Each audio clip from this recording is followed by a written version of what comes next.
To ನಮ್ಮ ಹೊಸದುರ್ಗ ತಾಲೂಕಿನಲ್ಲಿರ್ತಕ್ಕಂಥ ಹಳ್ಳಿಯವರು ಪ್ರತಿಯೊಬ್ಬರು ಜನರಿಗೆ ಕೇಳ್ಕೊಳ್ತಿದ್ದೀನಿ, ಒಂದು ಮಹತ್ವ ಆಗಲಿ ಅಥವಾ ಒಬ್ಬ ವ್ಯಕ್ತಿಯ ಮಹತ್ವ ಆಗಲಿ ಏನಾದರೂ ಇತ್ತು ಅಂತಂದರೆ ದಯವಿಟ್ಟು ನನ್ನ ಒಂದು ಕಮೆಂಟ್ ಬಾಕ್ಸಲ್ಲಿ ತಿಳಿಸ್ಕೊಡಿ. ನಿಮ್ಮ ಒಂದು ಸಪೋರ್ಟು ನನಗೆ ತುಂಬ ಇಂಪಾರ್ಟೆಂಟ್ ಆಗುತ್ತೆ. ನಮಸ್ತೆ ಎಲ್ಲರಿಗೂ, ನನ್ನ ಯೂಟ್ಯೂಬ್ ಚಾನಲ್ಗೆ ನಿಮಗೆಲ್ಲರಿಗೂ ಸ್ವಾಗತ. ನಾನು ಇನ್ಸ್ಟಾಗ್ರಾಮಲ್ಲಿ ವಿಡಿಯೋಸನ್ನು ಮಾಡ್ತಾಯಿದ್ದೆ, ರೀಲ್ಸ್ಗಳನ್ನ ಮಾಡ್ತಾಯಿದ್ದೆ. ಆಲ್ಮೋಸ್ಟು 850 900 ಒಂದು ರೀಲ್ಸ್ಗಳನ್ನು ಮಾಡಿದೆ. ಅದು ಮೋಟಿವೇಶ್ನಲ್ಲು, ಇನ್ಸ್ಪಿರೇಷ್ನಲ್ಲು ಕೆಲವು ಈ ಥರ ಒಂದು ರೀಲ್ಸ್ಗಳನ್ನು ಮಾಡಿದೆ. ಅದರಲ್ಲಿ ತುಂಬ ನನಗೆ ರೀಚಸ್ಸು ಸಿಗಲಿಲ್ಲ. ಇದಾದ ನಂತರ ಸ್ವಲ್ಪ ದಿನ ಮಟ್ಟಿಗೆ ನಾನು ಆ ರೀಲ್ಸ್ ಮಾಡೋದನ್ನು ಬಿಟ್ಟೆ. ಅದು ಮತ್ತು ನನ್ನ ಯೂಟ್ಯೂಬ್ ಚಾನಲ್ ಕೂಡ ನಾನು ಮಾಡಿದ್ದೆ. ಅದರಲ್ಲೂ ಕೂಡ ಕೆಲವು ಇನ್ಫಾರ್ಮೇಟಿವ್ ವೀಡಿಯೋಸ್ಗಳ್ನಾಗಲಿ, ಕೆಲವು ಇನ್ಸ್ಪಿರೇಷ್ನಲ್ಲು ಈ ಥರ ಒಂದು ಶಾರ್ಟ್ಸ್ಗಳ್ನ ಮಾಡ್ಕೊಂಡು ಹೋಗ್ತಾಯಿದ್ದೆ. ಆ ಯೂಟ್ಯೂಬ್ ಚಾನಲ್ನ ಕಾರಣಾಂತರಗಳಿಂದ ನಾನು ಡೆಲೀಟ್ ಮಾಡಿದೆ. ಆದರೆ ಇನ್ಸ್ಟಾಗ್ರಾಮಲ್ಲಿ ಹಂಗೆ ಕಂಟಿನ್ಯೂ ಮಾಡಿದೆ. ರೀಲ್ಸ್ ಮಾಡ್ತಾಯಿದ್ದು ಒಂದು 850 ರೀಲ್ಸ್ ಮಾಡಿದರೂ ಕೂಡ ಒಳ್ಳೆ ರೀಲ್ಸ್ಗಳು ತೆಗೆದು ನೋಡಿ ನನ್ನ ಇನ್ಸ್ಟಾಗ್ರಾಮಲ್ಲಿ ಇಷ್ಟ ಆಗ್ಬೋದು ಅಂತ ಅಂದ್ಕೊತೀನಿ. ಆ ರೀಲ್ಸ್ ಮಾಡಿದರೂ ಕೂಡ ನನಗೆ ರೀಚಸ್ಸು ತುಂಬ ಸಿಗಲಿಲ್ಲ. ಫೇಸ್ಬುಕ್ಕಲ್ಲೂ ಕೆಲವೊಂದು ಸಾರಿ ರೀಚಸ್ ಸಿಗೋದು, ಕೆಲವೊಂದು ಸಾರಿ ರೀಚಸ್ ಸಿಗಲಿಲ್ಲ. ಒಂದು ಮನೆಯಲ್ಲೇ ಕೂತು ಒಂದು ರೂಮಲ್ಲಿ ಆ ಒಂದು ಇನ್ಸ್ಪಿರೇಷ್ನಲ್ಲು ಈ ಥರ ಒಂದು ಇನ್ಫಾರ್ಮೇಟಿವ್ ವೀಡಿಯೋಸ್ಗಳ್ನ ಮಾಡ್ತಾಯಿದ್ದೆ.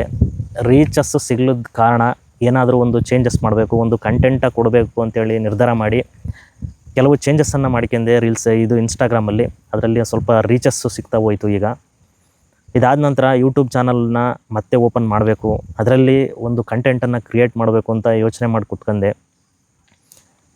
ಯಾವುದಾದ್ರೂ ಒಂದು ಒಳ್ಳೆ ಟಾಪಿಕ್ಕನ್ನು ಸೆಲೆಕ್ಟ್ ಮಾಡ್ಕೊಂಡು ಅದ್ರ ಮೂಲಕ ಒಂದು ಕಂಟೆಂಟ್ ಕೊಡಬೇಕು ಅಂತೇಳಿ ನಿರ್ಧಾರ ಮಾಡಿ ತುಂಬ ಯೋಚನೆ ಮಾಡಿದೆ. ಹೊಸದುರ್ಗ ತಾಲೂಕಲ್ಲಿ ಎಷ್ಟು ಹಳ್ಳಿಗಳಿವೆ, ಆ ಹಳ್ಳಿಗಳಿಗೆ ಭೇಟಿ ಮಾಡಿ ಆ ಹಳ್ಳಿಗಳಿನ ದೇವಸ್ಥಾನಗಳಾಗಿರ್ಬೋದು, ಕೆಲವು ಫೇಮಸ್ ಆಗಿರ್ತಕ್ಕಂತಹ ಸ್ಥಳಗಳಾಗಿರ್ಬೋದು, ಅಥವಾ ಹಳ್ಳಿಗಳಲ್ಲಿ ಆಚರಿಸ್ತಕ್ಕಂಥ ವರ್ಷಕ್ಕೆ ಒಂದು ಸಾರಿ ಒಂದು ಹಬ್ಬ ಅಂತೇಳಿ ಪ್ರತಿ ಹಳ್ಳಿಯಲ್ಲೂ ಕೂಡ ಆಚರಣೆಯನ್ನು ಮಾಡ್ತಾರೆ. ಆ ಹಬ್ಬಗಳನ್ನು ಆಚರಣೆಯ ವೀಡಿಯೋಸ್ಗಳ್ನಾಗಲಿ, ದೇವಸ್ಥಾನಗಳ ವೀಡಿಯೋಗಳಾಗಲಿ, ಅಥವಾ ಹಳ್ಳಿಗಳ ಒಂದು ಏನಾದರೂ ಒಂದು ಮಹತ್ವ, ಯಾವುದೋ ಒಂದು ಹಳ್ಳಿ ಹೆಸರು ಇರುತ್ತೆ ಅಂತಂದರೆ ಆ ಹಳ್ಳಿಯ ಹೆಸರಿಗೆ ಈ ಹೆಸರು ಏನಕ್ಕೋಸ್ಕರ ಬಂತು ಅನ್ನೋ ಒಂದು ಇತಿಹಾಸದ ಬಗ್ಗೆ ಆಗಲಿ, ಅಥವಾ ಯಾವುದಾದ್ರೂ ಒಬ್ಬ ವ್ಯಕ್ತಿ ಹಳ್ಳಿಯಲ್ಲಿ ಏನಾದರೂ ಒಂದು ಸಾಧನೆ ಮಾಡಿದರೆ, ಒಳ್ಳೆಯ ಹುದ್ದೆಯಲ್ಲಿದ್ದರೆ ಅವರ ಒಂದು ಬಗ್ಗೆ ಒಂದು ವಿಡಿಯೋ ಮಾಡಾಗಲಿ, ಈ ಥರ ಒಂದು ವೀಡಿಯೋಸ್ಗಳ್ನ ಮಾಡಬೇಕು ಅಂತೇಳಿ ನಿರ್ಧಾರ ಮಾಡಿ ಈ ಯೂಟ್ಯೂಬ್ ಚಾನಲನ್ನು ಓಪನ್ ಮಾಡಿದ್ದೀನಿ.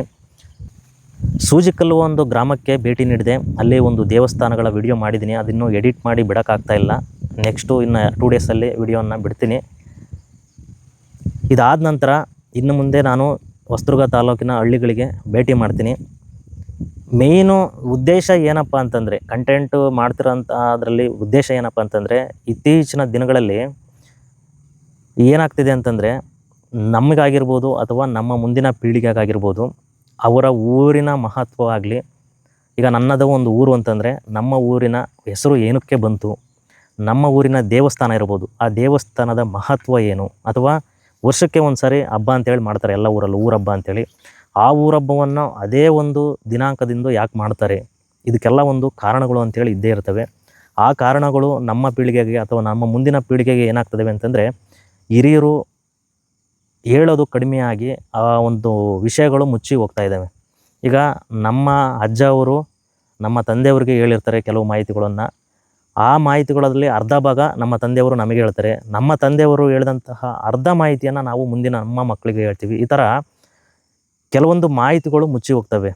ಈ ಥರ ಮುಚ್ಚಿ ಹೋಗ್ತಿರೋ ಮಾಹಿತಿಗಳ ಬಗ್ಗೆ ವಿಡಿಯೋಸನ್ನ ಮಾಡಿದರೆ, ಈ ಒಂದು ವಿಡಿಯೋಗಳು ನಮಗಾಗಲಿ ಅಥವಾ ನಮ್ಮ ಮುಂದಿನ ಪೀಳಿಗೆಗಾಗಲಿ ಒಂದು ಶೇಖರಣೆ ಮಾಡಿಟ್ಟಿದ್ರೆ, ಬುಕ್ ಬರೆದ್ರೆ ಯಾರೂ ಓದಲ್ಲ ಈಗಿನ ಇದ್ರಾಗೆ. ಎಲ್ಲ ಮೊಬೈಲು, ಇಂಟರ್ನೆಟ್ಟು ಬಂದಿರೋಂತಹ ಯುಗದಲ್ಲಿ ಎಲ್ಲ ವಿಡಿಯೋಗಳನ್ನೇ ಜಾಸ್ತಿ ನೋಡೋದು. ವಿಡಿಯೋಗಳನ್ನು ಮಾಡಿಟ್ರೆ ಅವು ಮುಂದೆ ಅನುಕೂಲ ಆಗ್ಬೋದು ಅಂತೇಳಿ ನಿರ್ಧಾರ ಮಾಡಿ ವಿಡಿಯೋಸ್ಗಳನ್ನು ಮಾಡಬೇಕು ಅಂತ ಇದ್ದೀನಿ. ನಿಮ್ಮ ಒಂದು ಸಪೋರ್ಟು ನನಗೆ ತುಂಬ ಇಂಪಾರ್ಟೆಂಟ್ ಆಗುತ್ತೆ. ಯಾವುದಾದ್ರೂ ನಮ್ಮ ಹೊಸದುರ್ಗ ತಾಲೂಕಿನ ಹಳ್ಳಿಯ ಒಂದು ಮಹತ್ವ ಆಗಲಿ ಅಥವಾ ಒಬ್ಬ ವ್ಯಕ್ತಿಯ ಮಹತ್ವ ಆಗಲಿ ಏನಾದರೂ ಇತ್ತು ಅಂತಂದರೆ ದಯವಿಟ್ಟು ನನ್ನ ಒಂದು ಕಮೆಂಟ್ ಬಾಕ್ಸಲ್ಲಿ ತಿಳಿಸ್ಕೊಡಿ, ಅಥವಾ ಇನ್ಸ್ಟಾಗ್ರಾಮು, ಫೇಸ್ಬುಕ್ಕಲ್ಲಿ ಮೆಸೇಜ್ ಮಾಡಿ ತಿಳಿಸ್ಕೊಡಿ. ಖಂಡಿತವಾಗ್ಲೂ ಅಲ್ಲಿ ಬಂದು ವಿಡಿಯೋನ ಮಾಡ್ತೀನಿ. ಈ ಒಂದು ಮಾಹಿತಿಯನ್ನು ಕಲೆಕ್ಟ್ ಮಾಡಿಕೊಂಡು ಅದನ್ನು ಶೇಖರಣೆ ಮಾಡುವ ಒಂದು ಉದ್ದೇಶನೇ ಹೊರತು ಬೇರೆ ಯಾವ ಉದ್ದೇಶವನ್ನು ನಾನು ಇಟ್ಕೊಂಡಿಲ್ಲ. ಅದು ಮುಂದೆ ಯಾವ ಥರ ಆಗುತ್ತೆ ಅಂತೇಳಿ ಗೊತ್ತಿಲ್ಲ, ನೋಡೋಣ. ವಿಡಿಯೋ ಮಾಡ್ಕೊಂಡು ಹೋಗ್ಬೇಕಾದ್ರೆ ಗೊತ್ತಾಗುತ್ತೆ. ನಿಮ್ಮ ಒಂದು ಪ್ರೋತ್ಸಾಹ ನನಗೆ ತುಂಬ ಮಹತ್ವ ಇರುತ್ತೆ. ದಯವಿಟ್ಟು ನಮ್ಮ ಹೊಸದುರ್ಗ ತಾಲೂಕಿನಲ್ಲಿರ್ತಕ್ಕಂಥ ಹಳ್ಳಿಯವರು ಪ್ರತಿಯೊಬ್ಬರು ಜನರಿಗೆ ಕೇಳ್ಕೊಳ್ತಿದ್ದೀನಿ, ನಿಮ್ಗಿಂದ ಎಷ್ಟು ಸಾಧ್ಯವಾಗುತ್ತೋ ಮಾಹಿತಿ ಕೊಡಿ ಅಷ್ಟೇ. ಅಲ್ಲಿಗೆ ಬಂದು ನಾನು ವಿಡಿಯೋನ ಮಾಡ್ತೀನಿ. ಇಂಥ ಊರಲ್ಲಿ ಇಂಥವ್ರು ಇದ್ದಾರೆ ಅಥವಾ ಇಂಥ ಸ್ಥಳ ಇದೆ ನಮ್ಮ ಹೊಸದುರ್ಗ ತಾಲೂಕಿನಲ್ಲಿ ಅಂತ ನೀವೊಂದು ಚಿಕ್ಕ ಒಂದು ಮಾಹಿತಿ ಕೊಟ್ಟರೆ ನನಗೆ ತುಂಬ ಯೂಸ್ ಆಗುತ್ತೆ ಅಂತೇಳಿ ನಿಮ್ಮಲ್ಲಿ ಕೇಳ್ಕೊಳ್ತಿದ್ದೀನಿ. ನೋಡಬೇಕು ಈಗ ಮುಂದಿನ ವಿಡಿಯೋನ ಎಲ್ಲಿಂದ ಸ್ಟಾರ್ಟ್ ಮಾಡಬೇಕು ಅಂತೇಳಿ ಗೊತ್ತಿಲ್ಲ. ಹೊಸದುರ್ಗದಲ್ಲಿ ಒಂದು ಬಂಡೆ ಸಂತೆ ಅಂತೇಳಿ ನಡೀತಿದೆ. ಆ ಬಂಡೆ ಸಂತೆಯಲ್ಲಿರುವ ಒಂದು ಜನರುಗಳನ್ನು ಮೀಟ್ ಮಾಡಿ ಒಂದು ವಿಡಿಯೋ ಮಾಡಬೇಕು ಅಂತೇಳಿ ನಿರ್ಧಾರ ಮಾಡಿದ್ದೀನಿ. ಅದು ಯಾವತ್ತು ಮಾಡಬೇಕು ಅಂತೇಳಿನೂ ಗೊತ್ತಿಲ್ಲ. ಮಾಡ್ತೀನಿ ಸದ್ಯದಲ್ಲೇ 1 ವೀಕು 10 ಡೇಸ್ ಒಳಗೆ ಆ ವಿಡಿಯೋವನ್ನು ಮಾಡ್ತೀನಿ. ಈ ಒಂದು ಉದ್ದೇಶಕ್ಕೋಸ್ಕರ ವಿಡಿಯೋನ ಮಾಡ್ತೀನಿ. ದಯವಿಟ್ಟು ನಾನು ಹೇಳ್ದಂಗೆ ನನ್ನ ಒಂದು ಯೂಟ್ಯೂಬ್ ಚಾನಲ್ನ ಮಾಹಿತಿ ನಿಮಗೆ ಕಂಟೆಂಟು ಇಷ್ಟ ಆಯಿತು ಅಂತಂದರೆ ಯೂಟ್ಯೂಬ್ ಚಾನಲ್ನ ಸಬ್ಸ್ಕ್ರೈಬ್ ಮಾಡಿ, ನಿಮ್ಮ ಸ್ನೇಹಿತರಿಗೂ ಕೂಡ ಶೇರ್ ಮಾಡಿ, ಸಬ್ಸ್ಕ್ರೈಬ್ ಮಾಡಿಸಿ, ನಮಗೆ ಅನುಕೂಲ ಆಗುತ್ತೆ. ಮುಂದಿನ ವಿಡಿಯೋದೊಂದಿಗೆ ಮತ್ತೆ ಸಿಗ್ತೀನಿ. ಅಲ್ಲಿವರೆಗೂ